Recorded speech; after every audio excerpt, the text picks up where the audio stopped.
மேஷ ராசிக்கான அடுத்த வாரம், அதாவது பிப்ரவரி 16 22 2026க்கான ராசி பலன்களை பத்தி இப்ப நம்ம சுருக்கமா பார்க்கலாம்.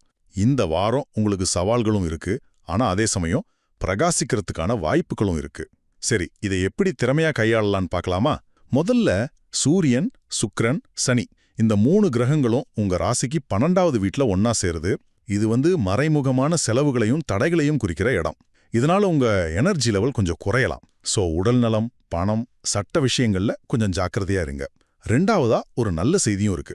செவ்வாய் கிரகம் உங்க ராசிக்கு 11வது வீட்ல, அதாவது லாபம் வர்ற இடத்துல ரொம்ப வலுவா இருக்காரு.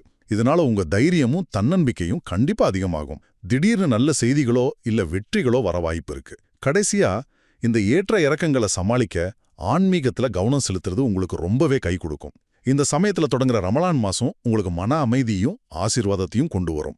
பிரார்த்தனை, நல்ல செயல்கள் மூலமா சவால்களோட தாக்கத்தை குறைச்சு உங்க இலக்குகளை நீங்க அடையலாம். சுருக்கமா சொன்னா, இந்த வாரம் ஆன்மீகத்துல கவனம் செலுத்துறது மூலமா நீங்க சவால்களை சமாளிச்சு வெற்றியை அடைய முடியும்.